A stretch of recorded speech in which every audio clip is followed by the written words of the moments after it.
Bonjour Isabelle. Bonjour Mario. Beaucoup de gens qui cherchent du logement. Certains qui ont été aidés, qui en ont trouvé, puis il y en a encore qui en ont pas trouvé à quelques jours là, du 1er juillet. Écoute, je regardais les chiffres du réseau des services d'aide à la recherche de logement du Québec. Ils ont reçu plus de 7000 dossiers en 2025, là, cette année, là. Sans parler des gens, tu sais, qui sont toujours en attente depuis 2024. Moi, je parle régulièrement, je prends souvent de ces nouvelles d'un gars qui vit dans sa voiture depuis bientôt 1 an pour payer ses dettes. Et il me disait l'autre jour, à mon émission, il y a une couple de semaines, que maintenant, il n'est plus tout seul sur le stationnement là, du Walmart ou de la grande surface où il dort la nuit. Il dit maintenant, on est souvent une douzaine de voitures. Personne ne se parle trop, tout le monde est comme un peu, tu sais, on se surveille. C'est quand même une position très inconfortable. C'est comme l'étape avant la rue, là, quand tu es rendu dans ta voiture. Alors, 7000 dossiers en 2025, dont 2229 qui ont été ouverts la semaine dernière, en fait, cette semaine plutôt. Ce qui veut dire que ça, c'est des gens qui, normalement, doivent déménager le 1er juillet. Dans 3 semaines, ils n'ont rien.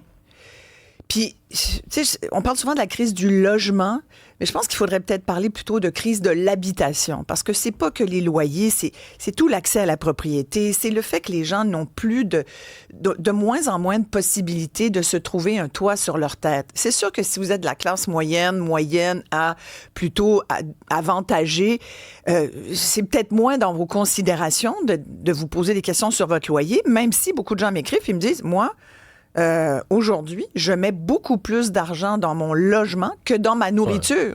Alors, même les gens de la classe moyenne disent, ceux qui, normalement, n'ont pas... Tu sais, ils se lèvent pas forcément le matin en se disant comment je vais boucler ma journée. Oui, mais ceux qui sont un peu plus vieux, c'est la génération d'après. Là, ils voient leurs jeunes de 15, 18, 20 ans, dire comment eux vont partir en appartement, comment ils vont se loger, là. Qui se disent, mais je vais-tu être pauvre toute ma vie, finalement? Je vais-tu être capable de tirer mon épingle du jeu?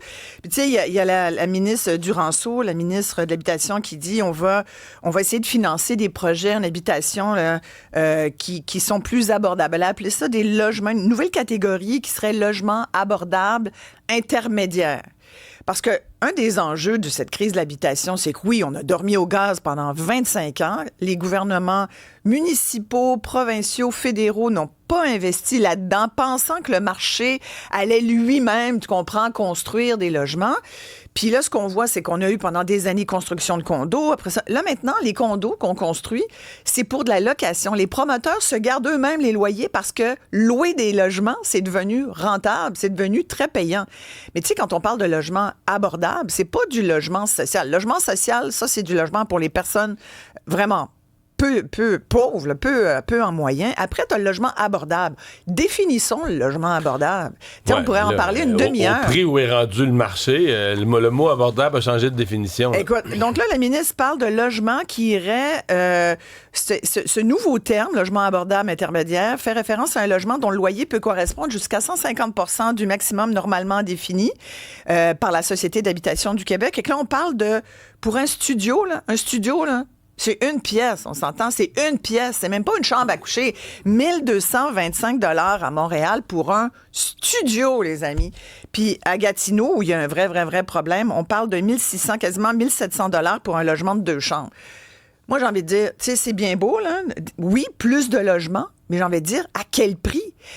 On veut que les gens habitent dans ces nouveaux logements-là qu'on va construire. On veut pas qu'ils regardent ou qu'ils restent vite ou que ce soit que pour les mieux nantis de la société.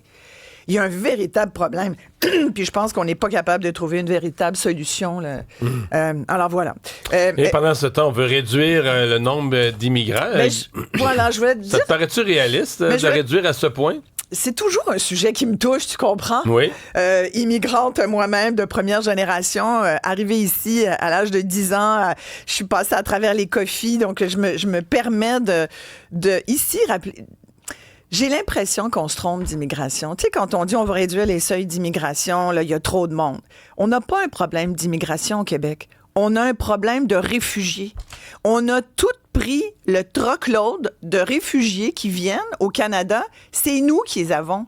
C'est ce problème-là qu'on a. C'est pas des immigrants qui viennent ici pour contribuer à la société. Moi, si je suis ce que le gouvernement veut faire, tu sais, dans les années 70, d'ailleurs, nous, on est passé juste sur le bord de plus pouvoir venir parce que, justement, les lois changeaient. Et quand mon père est arrivé, mon père était vétérinaire, il y avait un travail de vétérinaire ici qui avait été vraiment, qui lui avait été octroyé de France. C'était dans le programme là, des immigrants, justement, qui avaient une valeur ajoutée.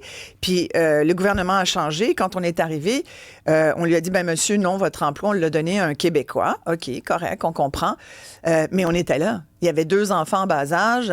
Il fallait nourrir la famille. Fait qu'il est devenu chauffeur de camion.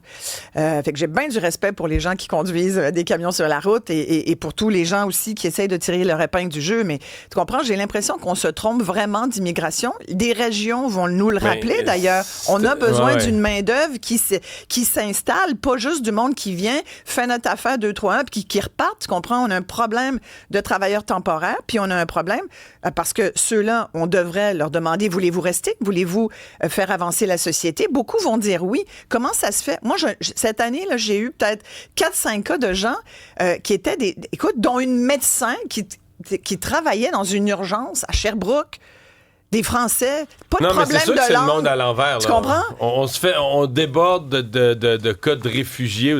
Puis là, à cause de ça, on dit, OK, là c'est... Plus d'immigrants. On n'a plus de place dans nos écoles, on n'a plus de place dans nos garderies. On passe la gratte. Puis là, on coupe dans les immigrants qu'on sélectionne pour des raisons économiques, qui était la partie la plus précieuse de notre immigration du point de vue économique. Là. On vient tous d'ailleurs. Il y en a qui sont venus il y a plus longtemps que d'autres. C'est tout. C'est la seule différence.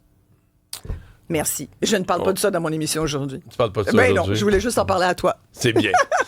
Ben merci à Audrey Gagnon, merci à Isabelle Perron, merci à vous d'avoir été là. Bravo pour tes chiffres. Merci, en passant, bravo. Toi aussi. Merci, mais toute la station, on est très contents. Le sourire accroché aujourd'hui. Voilà. Je te souhaite une bonne émission. Merci.